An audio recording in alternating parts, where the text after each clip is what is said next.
जिस रफ्तार से कोरोना के केस बढ़ रहे हैं उसने लोगों में फिर से दहशत पैदा कर दी है। कोरोना का वो मंजर अभी तक लोगों के जहन से उतरा नहीं कि नई मुसीबत ने फिर से दस्तक दे दी है। देश भर में कोरोना के मामलों में रोजाना तेजी आ रही है, मौत भी हो रही है।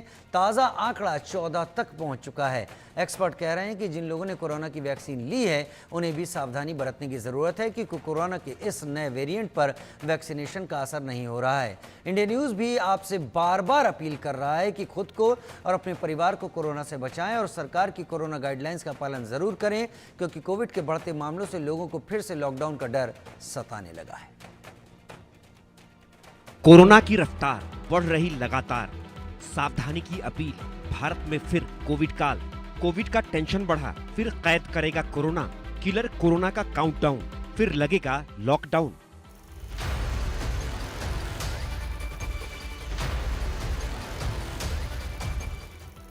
सड़कों पर कोरोना का राज, घरों में कैद जनता समाज। तस्वीरें देश में कोरोना काल की हैं। 2020 में कोरोना की पहली लहर ने बहुत कहर बरपाया था। सड़कों पर सन्नाटा पसरा था। देश भर में लॉकडाउन लग चुका था। खुद की और अपनों की जान का खौफ हर चेहरे पर दिख रहा था। क्या आम और क्या खास, निर्दयी कोरोना ने किसी को नहीं बख्शा था। 5 साल बाद आज देश में फिर वैसे ही हालात लौटने का डर सताने लगा है। कोरोना के केस एक बार फिर से लगातार बढ़ रहे हैं। देश में एक्टिव केस 1251, कोरोना से अब तक मौत 14। केरल में सबसे ज्यादा कोरोना के केस 430, महाराष्ट्र में 325 और कर्नाटक में 80 मामले दर्ज किए गए हैं।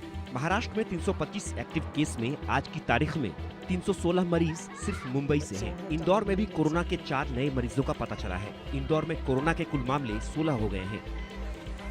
किसी भी तरीके से पैनिक क्रिएट करने की आवश्यकता नहीं है। आपके माध्यम से मैं खासतौर पर हॉस्पिटल से और जो हमारी जो जांच करने वाले एजेंसीज हैं उनसे ज़रूर ये दरख्वास्त करना चाहूँगा कि कृपया इसकी जांच के लिए पुरानी जो रैट किट्स थी उनका प्रयोग न करें। केवल और केवल RT-PCR पे ही टेस्ट करें जिससे कि सही स्थिति हमको मालूम चल सके। बाकी जैसे ही कोई पॉजिटिव आता है हमारे द्वारा उसका आइसोलेशन, कॉन्टैक्ट ट्रेसिंग और उसकी जो मॉनिटरिंग का काम है वो किया जाता है। जो सिम्टम्स भी देखे गए हैं वो बहुत ही माइल्ड प्रकार के हैं, ऐसे कोई बहुत गंभीर सिम्टम्स भी नहीं देखे गए हैं। तो किसी भी तरीके से पैनिक क्रिएट करने वाली बात, पैनिक वाली स्थिति नहीं है। हम लोग नज़र पूरी तरीके से उस पर रखे हुए हैं और जो भी प्रिकॉशंस है वो लिए जाएं। महानगरों में कोरोना के बढ़ते मामलों से लोगों में डर का माहौल है। ऐसा नहीं है कि देश के बाकी हिस्से महफूज हैं। दिल्ली से सटे नोएडा में भी 5 नए मामले सामने आने के बाद एक्टिव मरीजों की संख्या 25 हो गई है। दिल्ली से लगते हरियाणा में भी कोविड के बढ़ते मामले चिंता बढ़ा रहे हैं। फरीदाबाद में 3 नए केस मिलने के बाद एक्टिव केस 9 हो चुके हैं। हालांकि ताज़ा 3 मामलों में 2 की ट्रैवल हिस्ट्री बताई जा रही है।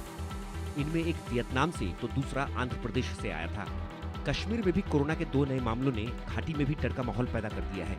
कश्मीर में MDS की पढ़ाई कर रहे केरल के रहने वाले 2 छात्रों में कोरोना के लक्षण पाए जाने के बाद स्वास्थ्य विभाग सतर्क हो चुका है। उत्तराखंड में भी कोरोना के 5 नए मामले मिले हैं। कोविड के बढ़ते मामलों के बाद स्वास्थ्य विभाग सतर्क हो गया है। हालांकि स्वास्थ्य विभाग ने स्थिति नियंत्रण में बताया है। कोरोना के बढ़ते मामलों से लोगों में डर का माहौल है। वजह है एक्सपर्ट की चेतावनी। एक्सपर्ट्स का कहना है कि कोरोना के इस नए वेरिएंट पर मौजूदा वैक्सीन असरदार नहीं है। इसलिए जिन लोगों ने कोरोना की दूसरी और तीसरी लहर के दौरान कोरोना से बचाव की वैक्सीन ली थी उन्हें भी सतर्क रहने की जरूरत है। हालांकि राहत की बात यह है कि वैक्सीनेशन की इम्यूनिटी अभी भी पूरी तरह से कमजोर नहीं हुई है, इसलिए शरीर में नए वेरिएंट से लड़ने में मदद जरूर करेगी। एक्सपर्ट्स ये भी कह रहे हैं कि अगर कोरोना की चौथी लहर आई तो 28 दिनों तक ये अपनी चपेट में लेगी। कोरोना के बढ़ते केस और मौतों की संख्या ने लोगों में लॉकडाउन की यादें ताज़ा कर दी हैं। अब तक 6 राज्यों में कोरोना से 14 लोगों की जान जा चुकी है।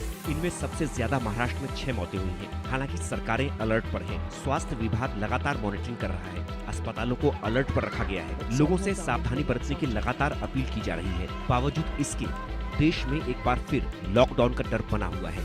Bureau report, India news.